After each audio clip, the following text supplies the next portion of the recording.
मंडळी नमस्कार.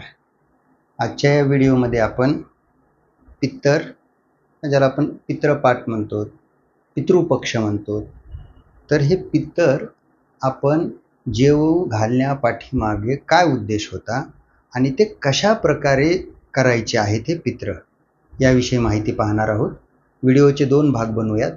कदाचित एक व्हिडिओ फार मोठा होईल. मित्रांनो, बऱ्याच जणांकडे मी बघतो की ह्या ज्याला आपण पितर पंधरवाडा म्हणतो का पितरपाठ म्हणतो, पितृपक्ष म्हणतो, पित्र म्हणतो, हे करण्यापाठीमागला उद्देश नाही नवीन मंडळी जाणून घेऊ इच्छितात, ना जुने जाणते कधीतरी त्यांना असं बसवून समजून सांगतात. काही अपवाद आहेत बरं का. काही घरांमध्ये अगदी व्यवस्थित जे वयोवृद्ध माणसं आहेत ते त्यांच्या नवीन पिढीला, मग ते मुलं असतील, नातू असतील, पंतू असतील, त्यांना जवळ घेऊन व्यवस्थित माहिती सांगतात. पण अडचण कुठं झाली माहिती आहे का? जे काही शिकलेले आहेत, ज्यांच्याकडून समाजाला अपेक्षा आहे की यांनी काहीतरी आम्हाला प्रबोधनात्मक माहिती द्यावी, ते काय म्हणतात माहिती आहेत का? शिकलेले नाही ना सर, ते आमच्या घरचे ऐकतच नाहीत. मग कारण काय देतात? ते शिकलेले नाहीत ना. अरे बाबा, तू शिकलेला स्वतःला समजतोस का? मग म्हणजे तू सुशिक्षित झालास असं तू समजलं स्वतःला? तू ज्ञानी झालास? बरं, ज्ञानी झाला हे मान्य केलं, तर तू त्यांना कधी समजावून सांगितलं का की पित्र जेवू घालण्यापाठीमागला उद्देश असा असा आहे आणि आपण ते अशा प्रकारे करूयात? कधी बोललात का? कधीच नाही. हे इतकी स्वतःला सोयीची भूमिका घेतात आणि खापर मात्र त्या लोकांवर फोडतात आणि फोडताना सांगतात ते ऐकत नाहीत ना सर, ते अंधश्रद्धाळू आहेत ना. हे तू ठरवणारा कोण? तू ठरवणारा कोण? बरं, आता ही झाली यांची बाजू, शिकलेल्यांची. यांना अंगाला थोडाही त्रास नको असतो, नेटच लागू द्यायचं नसते, अजिबात नाही, नाम निराळं राहायचं. मग आता ते काय म्हणतात बिचारी, जे यांच्या भाषेत जे कमी शिकलेले आहेत किंवा शिकलेले नाही आहेत, त्यांना काय वाटते, आमच्या घरातला हा एवढा शिकलेला आहे किंवा एखादी महिला एवढी शिकलेली, ती काहीच बोलत नाही, गप करते, याचा अर्थ हे बरोबर आहे.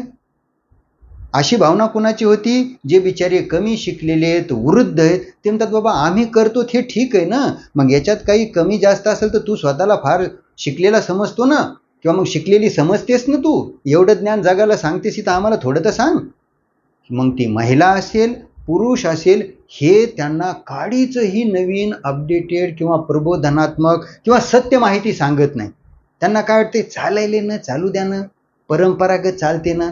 तुकाराम महाराजांनी पण म्हटलेले की जशी नदी हिमालयातून वाहत येते तिचं पाणी हे पवित्र मान्य आहे, परंतु जेव्हा ती असा दूरचा प्रवास करते तेव्हा तिच्यात काही अशुद्ध घटक पण मिसळतात.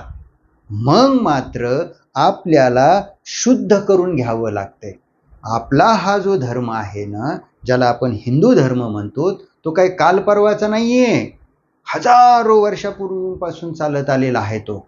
मग त्याच्यामध्ये मूळ अंतर असणारी जी काही एखादी गोष्ट आहे ती मूळ तिथं वेगळीच होती, पण हा जो काही हजारो वर्षांचा प्रवास झालेला आहे आपला मानव रूपांचा, उत्क्रांतीचा, मग या हजारो वर्षांमध्ये मूळ असणारा हेतू कदाचित काही वेगळा तर झाला नाही, हे बघणं आपलं काम आहे का नाही? अगदी बरोबर. म्हणून पितरांविषयी बोलताना आता मला तुमच्याशी काही अगदी घरच्या मंडळीसारखं बोलायचं आहे. तुम्ही माझ्या घरचे सदस्य आहात. तुम्हाला एखादा मुद्दा नाही पटला, तुम्ही लिहून ठेवा, मला कॉमेंट करा. आलं लक्षात? त्याच्यावर मी तुमचं समाधान करेल. एखादा मुद्दा खरोखर आवडला ना, त्याच्याकडे डोळे झाक करू नका, तो अनुकरणात आणा किंवा आणखीन आपल्या ह्या ज्या काही प्रथा आहेत त्याचं शुद्धीकरण करूयात ना आपण. आता जुन्या काळात लोक आपले काय करायचे, आपल्या पूर्वजांविषयी कोणी टाक बनवून घ्यायचं, टाक, आलं लक्षात? हां, टाक. मग तो चांदीचा असेल, धातूचा असेल, गरिबीचा असलं कोणी तांब्याचा, पितळाचाही बनवून घ्यायचा. बरं, कालांतरानं काही जणांनी आपल्या पूर्वजांचे चित्र काढून घेतले. चित्र, फोटोग्राफी नव्हती तेव्हा, मग चित्र तयार करून घेतले. आता तर हे छायाचित्र तर आलेलेच आहेत, फोटोज. कुणी मूर्त्या बनवून घेतल्या, बरोबर आहे, त्या त्यांनी देव्हाऱ्यात ठेवल्या. पण उद्देश चांगला आहे. काय उद्देश चांगला होता? कृतज्ञता, आपल्या पूर्वजांविषयी कृतज्ञता व्यक्त करणे. किती उदात्त मनाची भावना आहे बघा बरं. कुणाला काही याच्यात ऑब्जेक्शन घेण्याची गरज आहे का? अजिबात नाही. मग पित्रापाठीमागही तोच उद्देश आहे. ज्यांनी आपल्यासाठी हाडाची काढ केली, रक्ताचं पाणी केलं, स्वतः बिचारे अर्धपोटी राहिले आणि आपल्याला मात्र पोटभर खाऊ घातलं, त्या पित्रांविषयी, त्या पूर्वजांविषयी आपण कृतज्ञता बाळगलीच पाहिजे का नाही? तर बिलकुल बाळगली पाहिजे. याच्यात काडी मात्र शंका नाहीये, अजिबात नाहीये. कुणी काही म्हणू द्या, अजिबात नाही. आपण त्यांच्याविषयी कृतज्ञता व्यक्त केलीच पाहिजे आणि ती आपण करणार आहोत, बिलकुल करणार आहोत आणि आपण ती करतो. मग अडचण पुढे येते. अडचण कुठे येते? कृतज्ञता व्यक्त करणं हे यांच्या डोक्यातच नसतं. यांना काय वाटतंय, आपण जर हे पित्र जेवू नाही घातले तर ते आपलं काहीतरी अहित करतील, आपल्याला लागतील, आपल्या सुखात बाधा आणतील. ही भीती मात्र 99% लोकांनी धरली बाबा. माझा एक साधा प्रश्न आहे, साधा.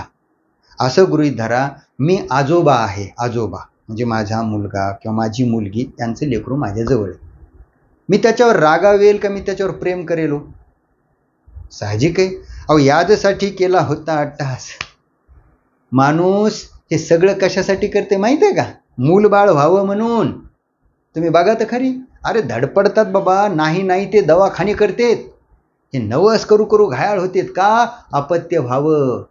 मग तुम्ही मला सांगा, आपला वंश वाढण्यासाठी आपण इतक्या खटपटी केल्या आणि तुम्हाला कोणीतरी येऊन सांगतं की तू तुझ्या पित्रांचं अमुक नाही केलं, तमुक नाही केलं तर तुझे पित्र तुला लागतील, तुझं ते अहित करतील. तुमच्या डोक्यात का भुसा भरलेला आहे का? मग तेव्हाच म्हणलं पाहिजे, पागलेस का तुम्ही? हां, माझे पित्र मला लागतील? अरे उलट जर ते असतील तर, आता हे तर आपण मान्य केलं पाहिजे, एकदा ते या देहातून मुक्त झाले, एकदा आपण त्यांचा अंतिम संस्कार केला तर ते प्राप्त झालेले त्या पंचमहाभूतांना म्हणूयात आपण. कुणी भगवंत म्हणत असेल, भगवंतांना विलीन झाले भगवंत रूपात, असं मान्य करूयात. परंतु ते शांत झालेले आहेत. आणि आता तू आम्हाला भीती घालतो की बाबा ते तुला येऊन लागतील. कोणत्या युगात वागतो आपण? आणि ते मला लागतील का म्हणायचं? अरे माझ्यासाठी म्हणजे आमचा हा वंश चालू राहावा म्हणून तर त्यांनी हाडाचे काढ केले, अर्धपोटी राहिले. अरे उलट त्यांना किती चांगलं वाटेल, किती चांगलं वाटेल की आमचा वंश पुढे चालू आहे. आणि ते त्यांना खाऊ घालण्यास सुखी राहणार नाहीत मित्रांनो. तुम्ही गोरगरिबांना, दीन दुबळ्यांना मदत करताना पाहिलं तर त्यांना आनंद होणार आहे. आता मी जर तरच बोलतोय, तो तर मुद्दा आपण तिथं नाकारलेलाच आहे की तसं काहीच नाहीये. आपण फक्त आपली उदात्त भावनाने त्यांची विषयी असणारी कृतज्ञता व्यक्त करत आहोत. पण याच्यामध्ये हे कांड घुसलं, जसं कर्मकांड. कर्म राहू दिलं लोकांनी बाजूला, हे कांडच मधात आणलं. आणि मग त्यातल्या त्यात ही भीती जी आहे ना, मग तर हा व्यवसायाचा एक पक्का आणि हुकमी एक्का बनला बघा. तुम्हाला पाहिजे तसं यश मिळत नाही, तुम्हाला सुख नाही, समाधान नाही, की मग पुढचा एक विशिष्ट माणूस म्हणतो तुमच्यात पितृदोष आहेत. बस, माणूस इतका घाबरून जातो. मग हे कदाचित त्यांच्या तरुण वयात आईवडिलांना नीट बोललेले नसतील. सुनबाई असेल तर ती कधीतरी सासू सासऱ्यांना, होऊ शकतं एखाद्या वेळेस अडचणीच्या वेळेस म्हणा, कधीतरी रागात म्हणा, एखादा खालीवर शब्द जातो, पण तिथले तिथेच आपण माफी मागून घेतली पाहिजे. मग यांना ते रिअलाइज व्हायला लागते की हो, मी सासरे बुवांना असं बोलली होती किंवा सासूबाईंना तसं बोलली होती आणि त्याच लागत असतील बाबा. आता हे पण म्हणते हो ना, मग मी माझ्या आईवडील, मग तेव्हाच करायचं ना सगळं नीट. जिवंतपणी सगळं आहे रे, नंतर काहीही नाही. तरी आपण हे कृतज्ञता याच्यासाठी व्यक्त करतो की त्यांनी आपल्यावर अनंत उपकार केलेले आहेत, अनंत, आणि ते फेडू शकणार नाहीत आपण. आलं लक्षात? म्हणून ती कृतज्ञता व्यक्त करण्यासाठी आपण पितर म्हणा, पितृपक्ष म्हणा, पितरपाठ घालणे म्हणा, हे सगळं करत असतो. आता राहिला प्रश्न ते कसं करायचं, हे मी पुढील व्हिडिओमध्ये बोलणार आहे, कारण व्हिडिओ खूप मोठा होत आहे. तर माझी आपल्या या ज्येष्ठ मंडळींना, घरातील महिला मंडळींना आणि या तरुण मंडळींना विनंती आहे की पित्र जेवू घालणे म्हणा किंवा पित्र पूजन करणे म्हणा, याचा निर्मळ उद्देश काय आहे आपला? काय आहे? आपल्या पूर्वजांप्रती कृतज्ञता व्यक्त करणे, त्यांचे ऋण तिथं व्यक्त करणे की आम्ही जे काही आहोत तुमच्यामुळं आहोत. तुमच्यामुळं आहोत. आणि तुमच्याच या आशीर्वादानं या मानवतेच्या रस्त्यावर आम्हाला चालण्याचं बळ द्यावं, आमच्या हातून तुम्ही दीनदुबळ्याची सेवा घडू द्यावी, याच्यासाठी आहे ती पित्र. कांड नाही, कर्मकांडातलं कांड नाही रे भाऊ. आलं का लक्षात? म्हणून आपण पितर म्हणा, पितृपाठात काय जेवू घालायचं ते करायचं म्हणा, फक्त एक उद्देश ठेवा, याचा आपल्याला कुठेही बडेजावपणा करायचा नाहीये. म्हणून कुणी जरी तुम्हाला सांगितलं तुम्हाला पितृदोष आहे, अजिबात त्याच्या भुलतापीला बळी पडू नका. तुमचे आजोबा पंजोबा खापर पंजोबा तुम्हाला कशाला लागतील? काही आपलं कुणी सांगते ना आपणही ऐकायला लागतो, आणि मग नाही त्या पूजा, नाही ते खर्च. अरे कुणी सांगितलं तुला दादा हे? अजिबात नाही. निर्भय राहा, आपल्या पूर्वजांविषयी कृतज्ञता व्यक्त करा, आणि ती कशी करायची हे मी पुढल्या व्हिडिओमध्ये सांगतो. आणि तुमच्या जर काही सूचना असतील तर त्या मला लवकरात लवकर कळवा, जेणेकरून मी पुढील व्हिडिओमध्ये त्या घेण्याचा प्रयत्न करेन. ओके मंडळी, थांबतो. धन्यवाद.